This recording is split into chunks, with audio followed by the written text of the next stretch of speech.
Olá, bom dia. Hoje nós vamos tratar da parte B de autorresponsabilidade. Como mudar sua vida com ela. Tema fantástico, já virou inclusive tema de livro, e esse é um assunto que pode mudar realmente a nossa vida. Pode trazer uma nova atitude, um novo comportamento. A gente vai aguardar só 2 segundinhos para ver se mais alguém entra aí na live e a gente vai iniciar. Se você perdeu alguma filmagem nossa, alguma live nossa, tem um canal no YouTube que você pode procurar, que é o Silvio Vilela, _Vila. Lá tem todo o material de mentoria. E nós temos também aí na bio do Instagram um link onde você tem acesso a todas as redes. Eu recomendo fortemente o Telegram, que é um grupo que nós estamos esperando alcançar um certo número de pessoas. Vamos fazer um trabalho por lá. Se você quer desenvolvimento pessoal, crescimento pessoal, ali vai ser bastante interessante, né? Então, recomendo que você acesse e possa aproveitar o material. Bom, dando início ao nosso trabalho, dando continuidade, eu vou fazer uma pequena síntese do que nós vimos no nosso encontro anterior e vou continuar raciocinando junto com você, pensando junto com você acerca de todas as implicações que significa autorresponsabilidade. Nós assumirmos, de fato, o comportamento, as nossas finanças, a nossa vida emocional, afetiva, a nossa vida física, enfim, vários dos segmentos da nossa existência. Autorresponsabilidade, como mudar sua vida com ela. Bom, o resumo foi o seguinte: esse é um tema do autoconhecimento. Nós percebemos que valores e conceitos são transferidos para dentro de nós através de uma época da nossa vida, principalmente. Eu divido em 4 setênios, até os 7 anos, depois dos 7 aos 12, 13, é um período muito importante, e depois até os 21 anos, e finalizando com o último de 28 anos, é que nós temos o grande arco de definição da personalidade, das estruturações da personalidade. Então, para que nós nos autoconhecemos, é importante a gente entender um pouco desse nosso sistema de vida. Então, nós falamos que a família, ela transfere uma maneira de você ver a responsabilidade e de você ver, principalmente, os erros que você comete, as falhas, e como você lida com elas. A segunda parte é a sociedade, os amigos, principalmente na adolescência, começa a haver um período onde o grupo tem uma influência muito forte sobre aquilo que eu penso, aquilo que eu sinto.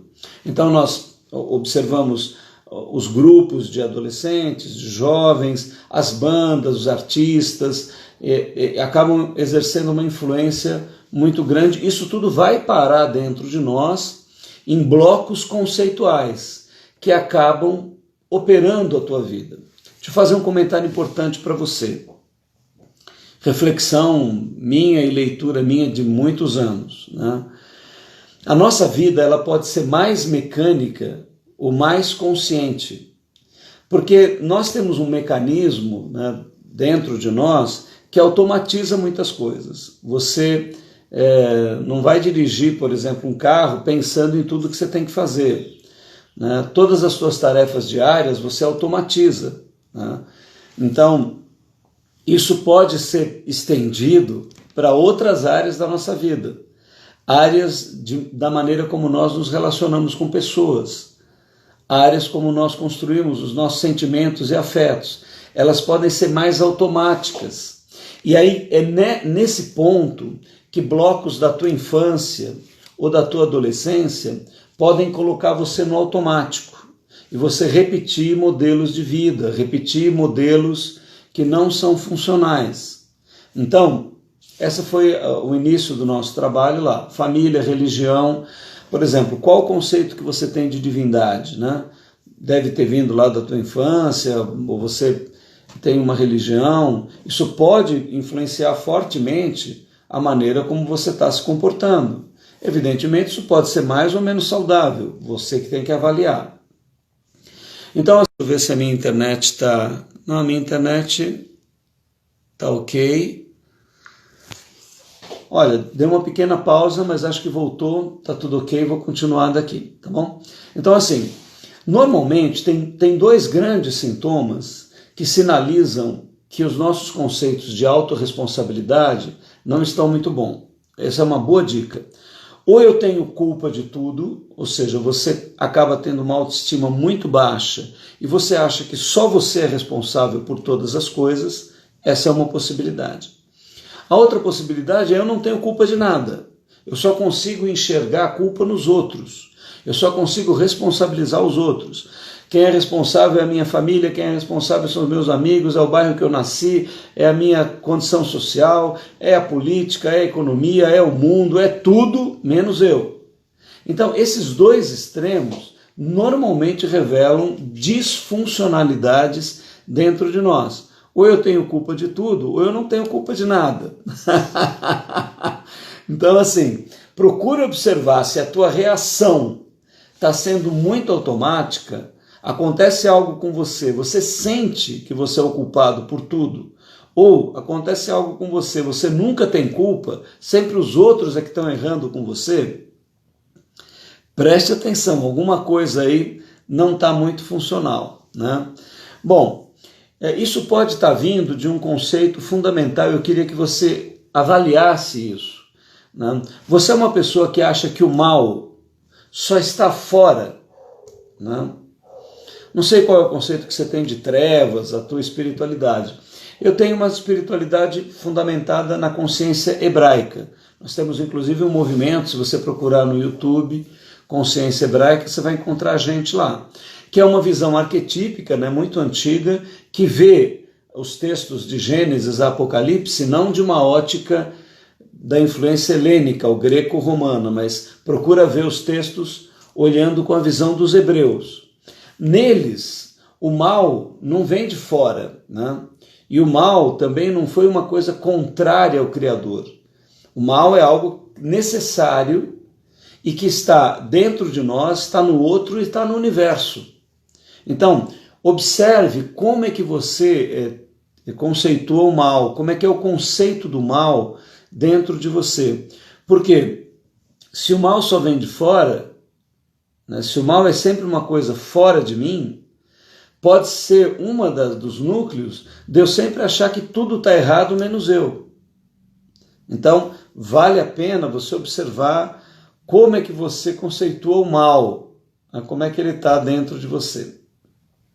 Bom, nós temos dois sistemas fundamentais na nossa vida, um sistema de defesa e um sistema de ataque, né? Esses sistemas precisam estar equilibrados. Normalmente, se eu acho que eu sou culpado de tudo, eu estou com a minha defesa totalmente aberta e assumo todas as coisas. Acho que eu sou responsável por cuidar de tudo, por todas as pessoas e etc. Se eu só vejo o erro nos outros, eu estou com o meu sistema de ataque completamente alinhado e atacando todo mundo. Então, observe no teu interior como é que esses sistemas estão, né? E crie pontes, crie diálogos, né? Outra coisa, eu falei a respeito da quarta faculdade humana, né? A gente tem o físico, o emocional, o mental e o essencial, o intuitivo. Ele é responsável por 4 atributos. A autoconsciência, com ele você tem um arbítrio, que é o poder de escolher, você escolhe as posições que você vai ter. Você tem a vontade, que é uma capacidade de você conectar a tua vida com algo grandioso, né? Eu não sei se você já despertou para isso, mas existe um sentido amplo na existência e você pode se conectar, isso chama-se vontade, tá? E o amor é uma faculdade tipicamente humana, né?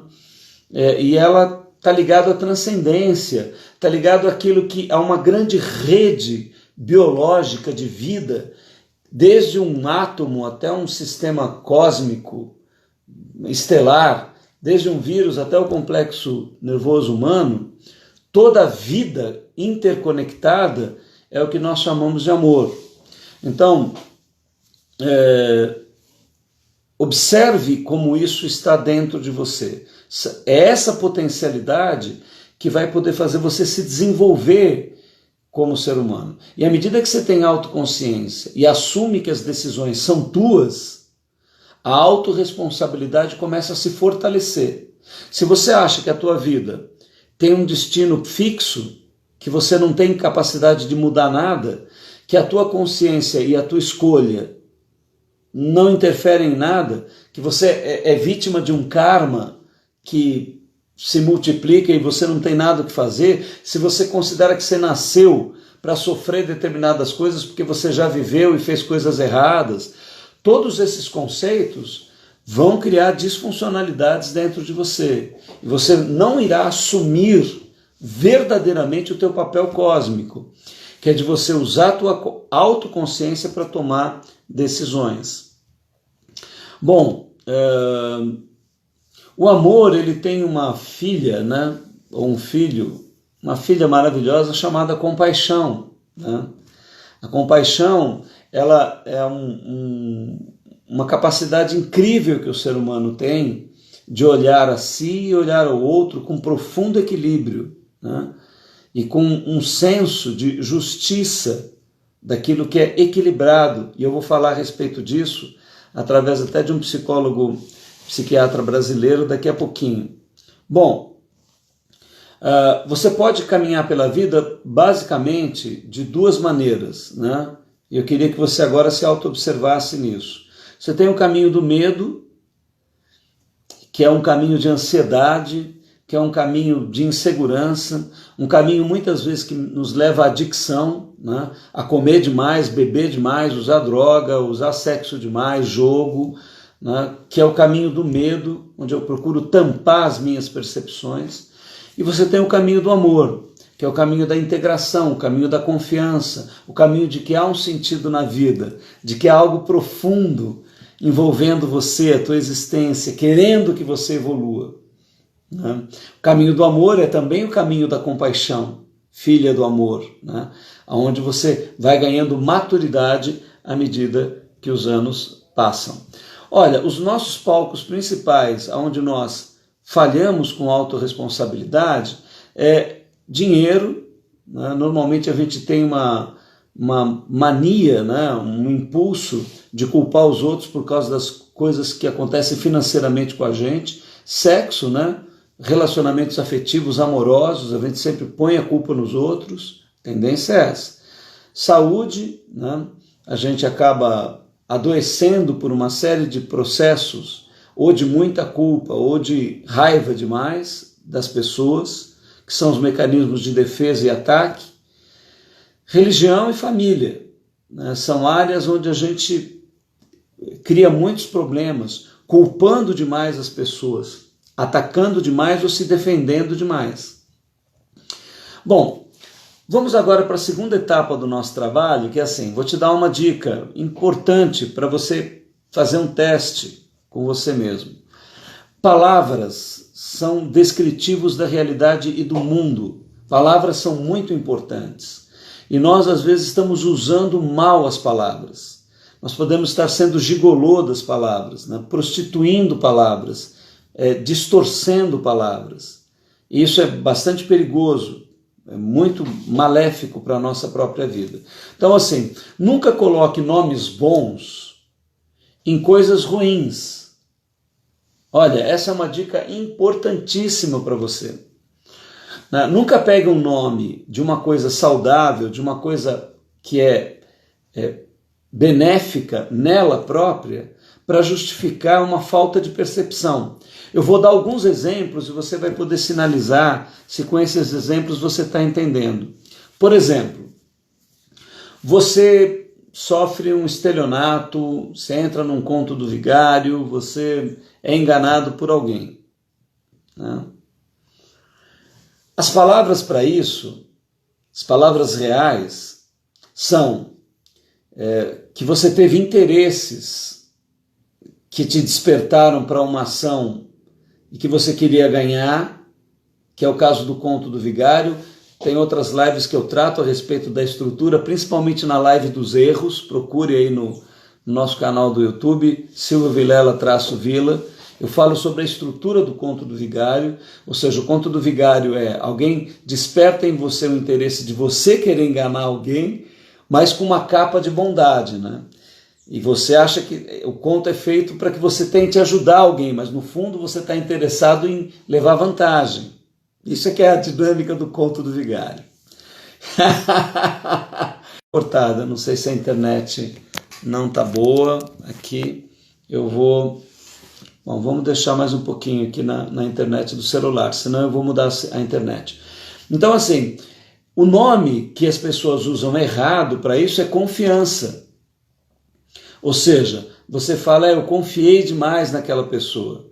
Poxa, você foi negligente, você foi displicente, você não deu valor para as suas coisas, você teve interesses ou foi desorganizado e você coloca o nome disso de confiança. Você percebe o que eu estou falando, não? Você está pondo um nome muito bom, a confiança jamais vai te dar nenhum problema. A confiança, o amor, a amizade, nomes bons nunca vão trazer problema para a tua vida. São nomes ruins que você está evitando de colocar. Entendeu? Então você sofreu aí um estelionato, você foi enganado, você teve algum problema, você diz que foi porque você confiou. Não, foi porque você não conferiu documentos, foi porque você às vezes pode não ligar muito para dinheiro e não verificar as coisas, é porque você não toma cuidado das suas coisas devidamente, né? Então negligência, displicência, desorganização podem ser o motivo e você coloca a palavra confiança. Por exemplo, você vive uma intensa situação com alguém que pode estar ligado a desejo sexual, interesse, problemas teus de autoimagem, baixa estima, de você ser excessivamente controlador, e você chama isso de amor. Amor. Você amou demais. Ah, vai se lascar. Quer dizer, a gente acaba colocando nomes maravilhosos. O amor é um nome maravilhoso, cara. Não usa este santo nome em vão, entendeu? Você teve interesse sexual, você teve insegurança, você teve problema de baixa autoestima, você teve uma série de coisas e você chama isso de amor, cara. Você não assume os teus processos e os teus produtos, entendeu? E vai colocando nomes bons em coisas ruins. Quando você tem alguma coisa ruim que aconteceu, entendeu? E você coloca um nome bom nisso, eu fui sincero demais. Você foi grosso, cara. Você é indelicado, você não dá atenção para as pessoas. Você está sendo rude. E aí você chama isso de sinceridade.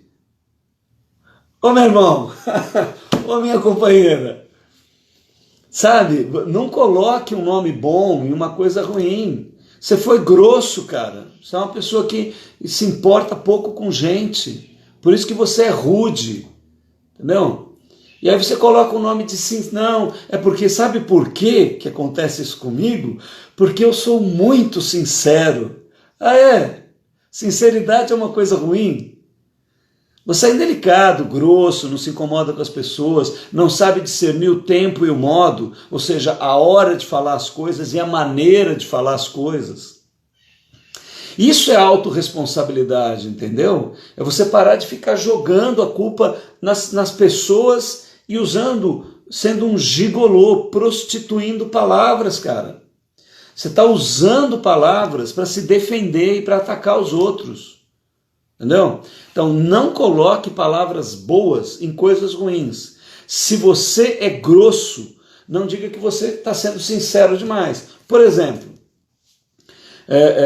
você fala que foi enganado, né? Passou por um conto de cobiça, você teve um interesse em alguma coisa, você tinha interesse, por isso você relaxou determinadas coisas dentro de você. Aí você sofre uma consequência e você diz para você, não, sabe o que acontece? Eu acredito demais nas pessoas. É o mesmo caso da confiança. Eu sou uma pessoa que acredita demais nos outros. Que é isso, brother? Você tinha interesses, você se auto-enganou, você quis se enganar porque você achou que ia conquistar alguma coisa aí que não deu certo, entendeu? Então isso é cobiça, isso não é você acreditar demais, né? Outra coisa, às vezes você não confronta uma pessoa que é tua amiga, né? Você não fala para ela determinadas coisas que são necessárias em determinadas situações, porque você não consegue se expressar bem. Não estou dizendo para você ser grosso, estou dizendo para você sentar e afetivamente tratar dos teus problemas, ser claro com aquilo que não está legal. E aí você simplesmente fala, não, é que eu sou amigo demais das pessoas, por isso que eu só me dou mal. Ou seja, você usa a amizade como um escudo de defesa para dizer que, na verdade, você não consegue tratar bem das pessoas, lidar com clareza do que você está sentindo, discutir coisas no momento certo e da maneira certa com as pessoas que você vive. Tem outra que eu separei aqui, que é aquele que fala assim, meu namorado, né, me enganou, sempre coloca a culpa de uma relação afetiva no outro, né? Quer dizer, tem muita gente que tem aquele negócio, né? Me engana que eu gosto. Ou seja, a pessoa está pedindo para ser enganada, está pedindo para ser iludida, compra um monte de coisas falsas, porque quer ter controle sobre a outra pessoa, porque quer manipular as pessoas, né? Muitas vezes as pessoas ao redor estão vendo que aquela relação está disfuncional, um amigo, alguém da família fala, cara, essa relação tua não está boa. E você continua naquilo porque você está disfuncionalizado dentro de você. E depois você se considera simplesmente vítima, né? Então, vitimismo, autopiedade, não assumir as responsabilidades, são coisas muito comuns que nos levam a nunca amadurecer. Sabe o que vai acontecer conosco se a gente agir dessa maneira? Os teus problemas vão ser cíclicos, cara. Você vai passar a repetir problemas que não vão mudar. Muda a pessoa, muda a situação. O problema é o mesmo, porque está dentro de você. E você não assume. Você coloca a responsabilidade nos outros. Então, assim, chama o BO para você. Você é responsável. Eu não digo até pelas circunstâncias, mas pela resposta que você vai dar para as circunstâncias. A não ser que alguém coloque uma arma na tua cabeça, quem responde pelas coisas que acontecem é você. Se você analisar profundamente a situação, você vai ver que a responsabilidade é sempre tua. Você permitiu que aquilo acontecesse. Você não colocou limites. Você não sabe tratar das tuas questões, conversar sobre os teus problemas, confrontar amorosamente pessoas quando é necessário. Você não tem sabedoria, inteligência emocional está faltando dentro de você.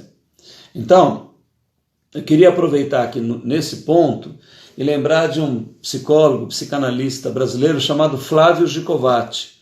Não sei se você já ouviu falar nele, ele é falecido há pouco tempo, mas era uma pessoa brilhante. Ele faleceu em 2016. E ele tinha uma definição de temperamentos, de personalidade humana, muito interessante, que era, ele descrevia o perfil generoso e o perfil egoísta. Então ele definia o comportamento das pessoas por um núcleo que se formava dentro dela, provavelmente formado na infância, adolescência, de pessoas que tinham um perfil onde elas consideram natural que elas tenham privilégio, ou seja, tem dois lugares para sentar, um é melhor e outro é pior, ela sempre senta no melhor lugar, né? É o cara que pega o último pedaço do bolo sempre. É o cara que considera que sempre ele tem o direito àquilo que é mais interessante, né? E o perfil do generoso, que é a pessoa que sempre abre mão, que nunca escolhe na frente, que sempre deixa o outro escolher, que sempre pega a pior parte, que está sempre se desdobrando para colocar os outros numa situação boa.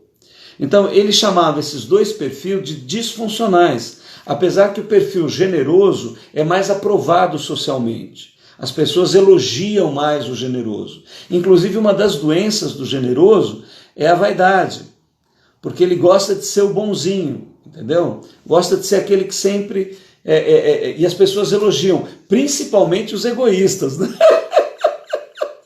O egoísta elogia o generoso porque suga ele, tira as coisas dele.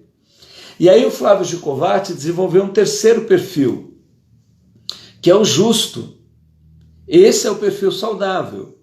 Ou seja, é aquela pessoa que não é sempre dela o lugar melhor, mas também não é sempre do outro, que ele entra em negociação, que ele abre mão, mas ele também coloca, ele conversa, ele entende a funcionalidade de às vezes ceder e às vezes não ceder, né? Então, pausa, eu vou mudar a internet aqui para ver se melhora, ok? Vamos ver se agora... Ok, gente, acho que a internet não está boa, acho que muita gente usando a internet. Espero que o vídeo continue ok. Tudo bem? Legal, então assim, olha, ele tem um livro chamado O Mal, o Bem e Mais Além, Egoístas, Generosos e Justos. Bem interessante. Então assim, o que acontece com o generoso, né? Ele tem um problema dentro dele, ele acaba, por esse problema disfuncional, né? Atendendo demais o outro, colocando o outro sempre em primeiro lugar, e abrindo mão demais de si, né? E isso é uma disfuncionalidade, é algo que a pessoa alimenta incorretamente e que não vão trazer relações saudáveis.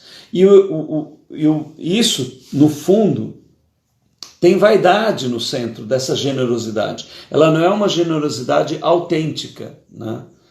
No fundo, a pessoa tem complexos, ela tem deficiências de autoimagem, e ela, por isso, sempre acaba colocando o outro para ser elogiada e para ser amada. Ela acha que se ela não beneficiar sempre o outro, jamais ela vai ser escolhida, vai ser sempre preterida.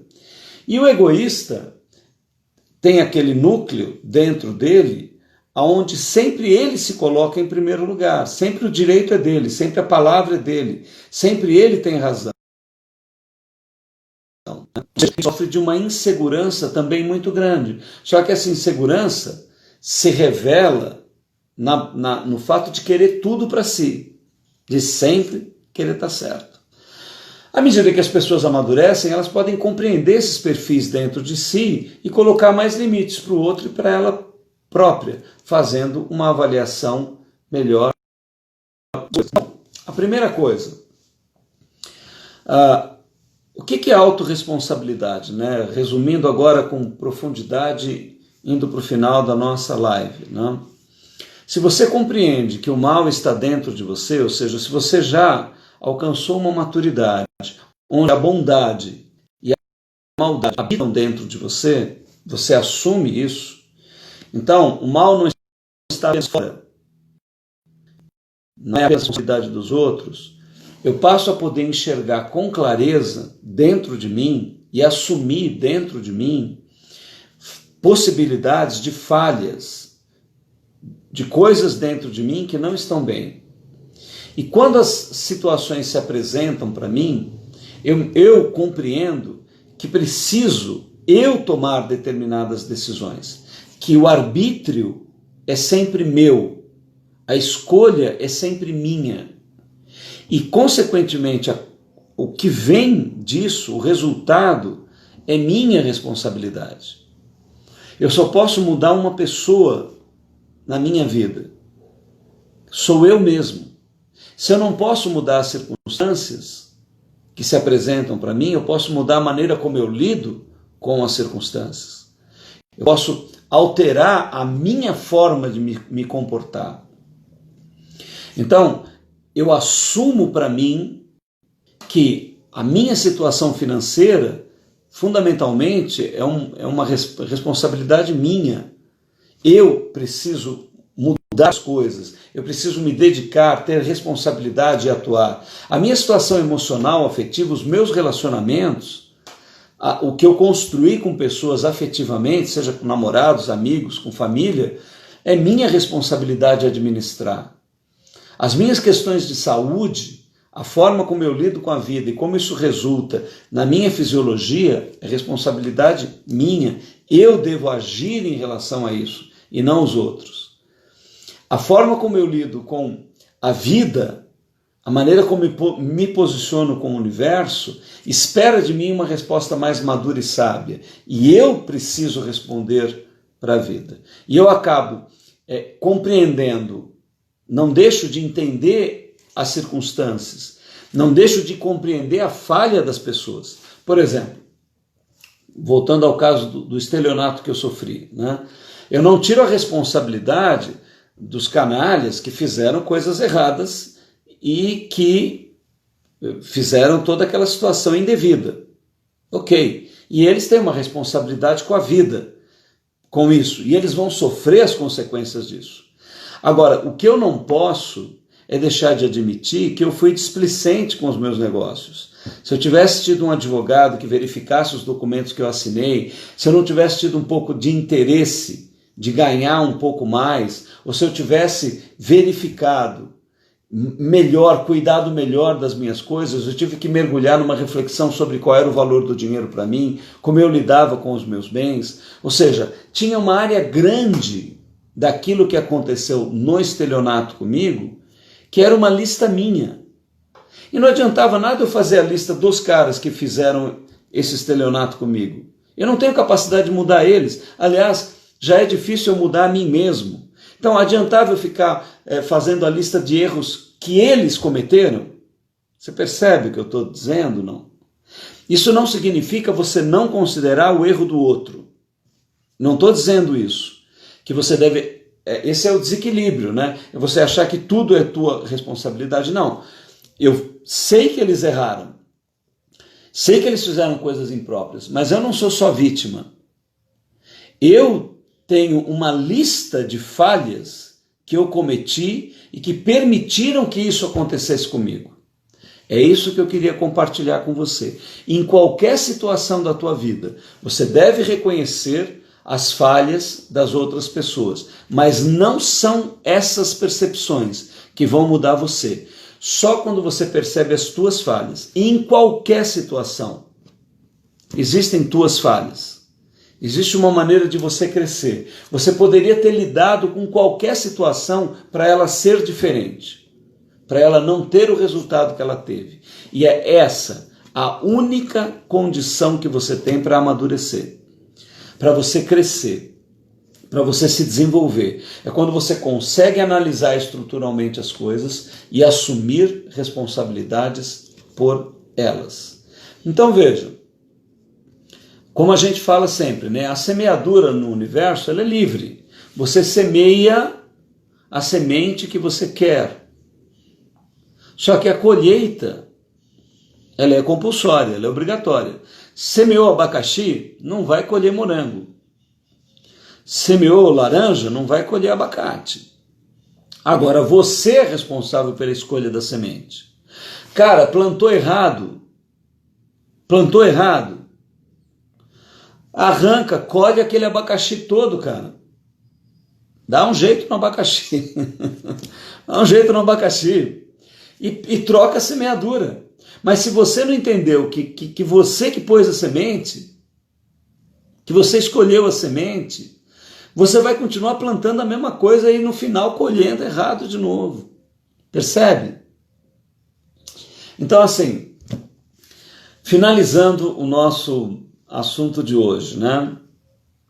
A gente está dando aqui no canal várias ferramentas interessantes que você pode usar para avaliar a tua vida. Nós falamos sobre a meditação ativa, tem uma live sobre isso lá no canal do YouTube, Silvio Vilela-Vila, procura lá. Meditação ativa faz você olhar para o teu bimestre, para as coisas que estão acontecendo e você assume a responsabilidade do que você está fazendo.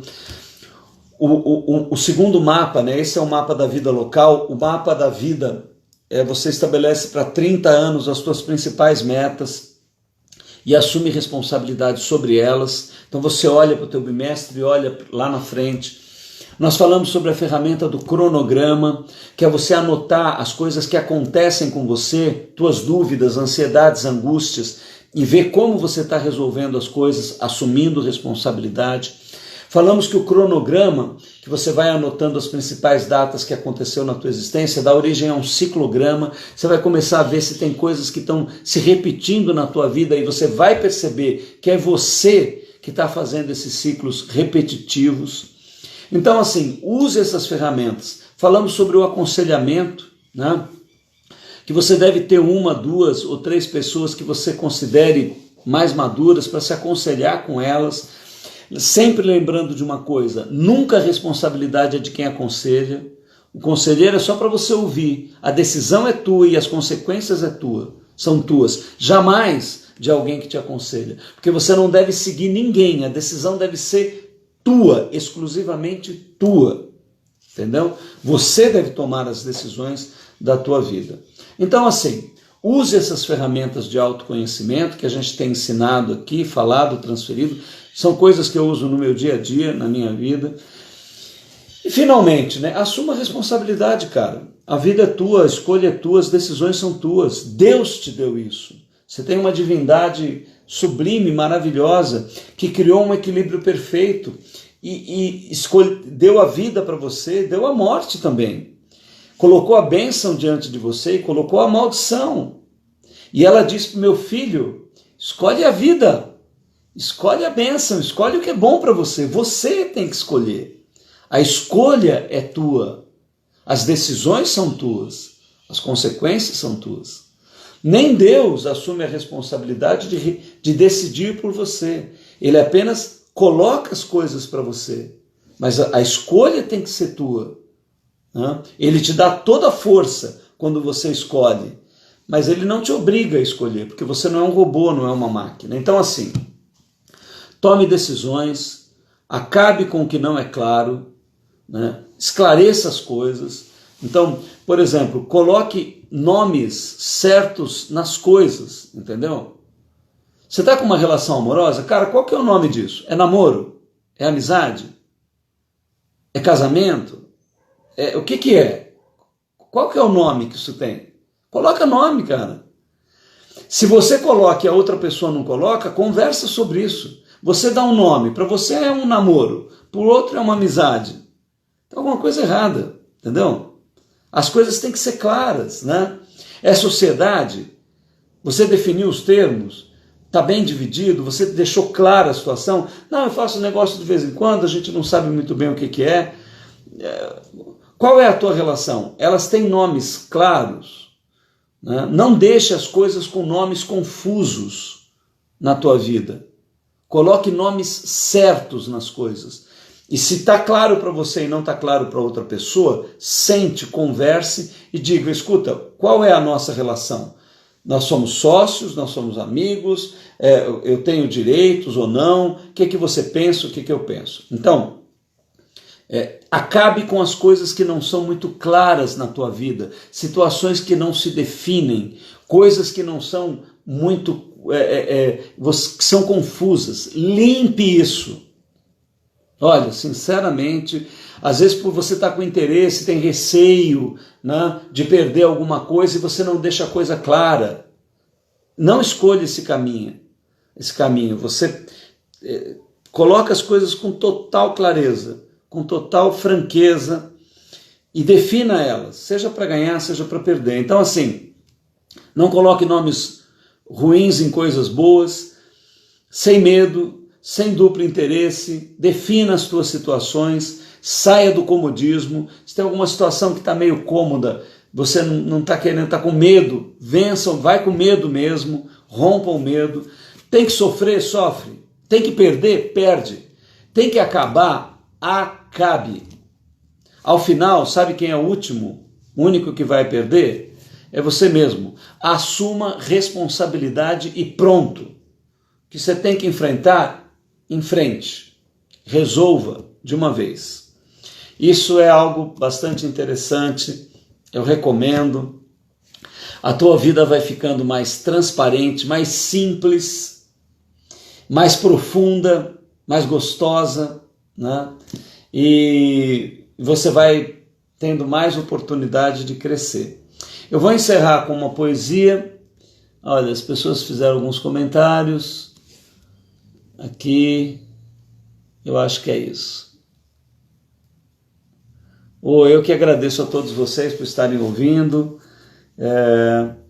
Nosso Mestre Jesus, Ele que nos ensina, né, Silvana, sobre tudo isso, como sermos cada dia mais sábios. Ele era um homem claro, transparente, nítido, que assumia responsabilidades.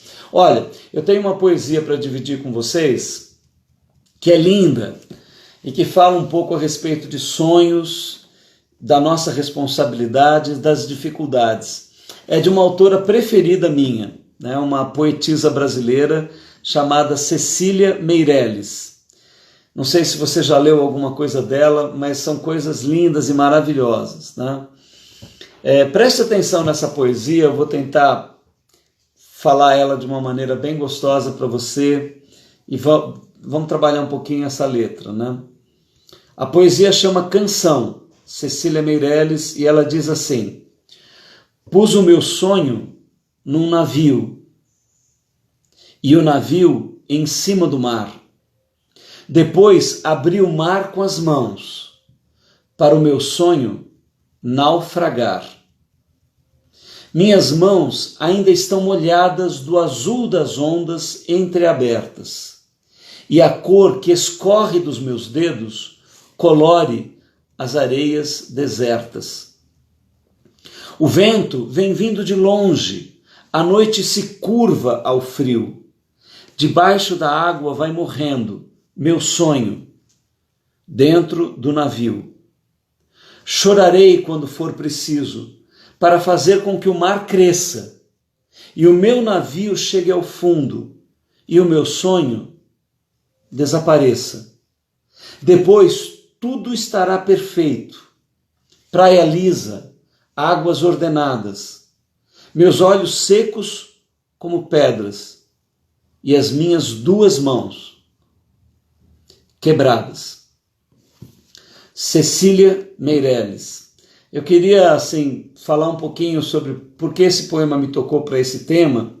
Ela diz assim, ela coloca o sonho dela num navio e usa as mãos para abrir o mar e fazer com que esse sonho naufrague.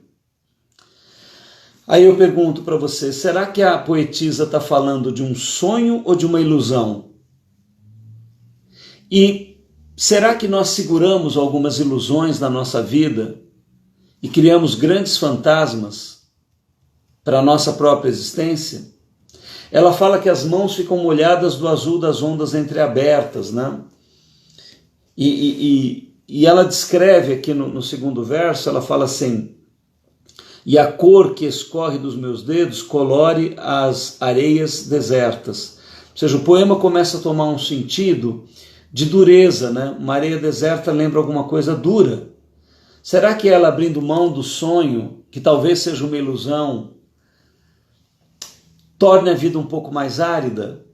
Mas será que é necessária a aridez? Ela continua dizendo assim: o vento vem de muito longe e a noite se curva ao frio. Debaixo da água vai morrendo meu sonho dentro de um navio. E aí ela no próximo verso diz: chorarei quando for preciso para fazer com que o mar cresça. Ou seja, as lágrimas dela são o próprio mar, alimentam o mar. E o meu navio chegue ao fundo e o meu sonho desapareça. Será que às vezes nós temos que chorar por algumas coisas que não são bem reais na nossa vida, mas que a gente precisa enfrentar? Né? E ela termina de uma maneira muito forte essa poesia. Ela fala assim: depois tudo estará perfeito. Ou seja, será que a ilusão terminando, as coisas podem ser diferentes? Só que ela traz uma coisa interessante no verso, não sei como te toca isso. Ela diz assim: praia lisa e águas ordenadas, meus olhos secos como as pedras, e as minhas duas mãos quebradas. Ou seja, ela enfrentou a ilusão que ela chamava de sonho, e isso teve consequências. Mas será que foi melhor assim? Então, novamente, eu vou ler a poesia para você. Ela é um desafio da autorresponsabilidade. Canção, Cecília Meirelles. Tá, inclusive esse tá na internet, se você procurar, você vai encontrar. A poesia diz assim: pus o meu sonho num navio, e o navio em cima do mar. Depois abri o mar com as mãos, para o meu sonho naufragar. Minhas mãos ainda estão molhadas do azul das ondas entreabertas, e a cor que escorre dos meus dedos colore as areias desertas. O vento vem vindo de longe, a noite se curva de frio, debaixo da água vai morrendo meu sonho dentro de um navio. Chorarei quando for preciso, para fazer com que o mar cresça, e o meu navio chegue ao fundo, e o meu sonho desapareça. Depois tudo estará perfeito, praia lisa, águas ordenadas, meus olhos secos como pedras, e as minhas duas mãos quebradas. Cecília Meirelles, Canção. Gente, obrigado pela audiência, obrigado por você estar aqui prestigiando essa live, que esse material, que esse conteúdo possa te auxiliar a enfrentar algumas coisas dentro de você, a amadurecer, quebrar algumas ilusões, mesmo que fique um pouco mais seca e vida dura, a vida fique um pouco mais dura, mas fique mais real, e sonhos verdadeiros e lindos e funcionais, coisas que sejam saudáveis e que você pode sonhar, coisas maravilhosas, venham ocupar esse espaço. Grande abraço, eu agradeço a você, que isso tudo possa nos ajudar. Até mais, gente.